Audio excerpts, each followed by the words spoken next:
Cricket से जुड़ी तमाम खबरें, वर्ल्ड रिकॉर्ड, आईसीसी रैंकिंग और आने वाली सीरीज के शेड्यूल से बाखबर रहने के लिए सब्सक्राइब करें बी ऑफिशियल चैनल को और दबाएं बेल के बटन को ताकि आप हमारी लेटेस्ट वीडियो सबसे पहले देख सकें। शुक्रिया।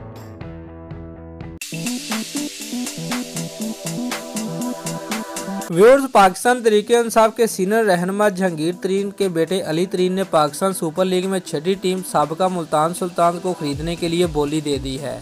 व्यूअर्स, अली तरीन ने सोशल मीडिया वेबसाइट ट्विटर पर अपने पैगाम में लिखा कि बोली जमा करा दी है। पूरी कोशिश है कि टीम को जनूबी पंजाब में ही रखा जाए।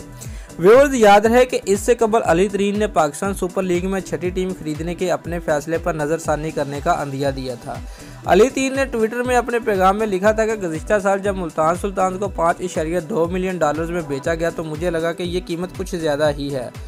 एक साल बाद इस फ्रेंचाइज के मालिक पीसीबी को फीस अदा करने में नाकाम रहे, जिसके बायस अब इसको दोबारा फरोख्त करने का मंसूबा बनाया जा रहा है।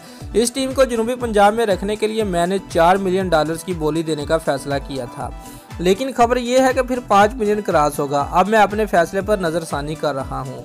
व्यूअर्स, बाद इज़ा एक और ट्विटर में अली तरीन का कहना था कि बाद अफराद की जानब से $5 मिलियन की बोली लगाए जाने की खबर गलत निकली है। एक ग्रुप ने मुझे बताया कि वो $7 मिलियन की बोली देगा। गुज़िश्ता साल भी लोगों ने इसी तरह के दावे किए थे, लेकिन किसी ने $5.2 मिलियन से ज़्यादा की बोली नहीं लगाई। व्यूअर्स, याद रहे कि वज़ीर ख़ारजा शाह महमूद कुरैशी के बेटे ज़ैन कुरैशी ने भी पाकिस्तान सुपर लीग में छठी टीम को खरीदने का अंदिया दिया था।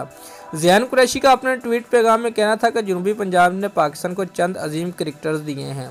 पीएसएल की छठी टीम को मुल्तान में ही रहना चाहिए। पीएसएल में थोड़ा सराइकी तड़का भी होना चाहिए। दोस्तों, अगर आपको हमारी ये वीडियो पसंद आई है तो लाइक और कमेंट लाजमी करें और हमारे चैनल को सब्सक्राइब करना मत भूलिए। शुक्रिया।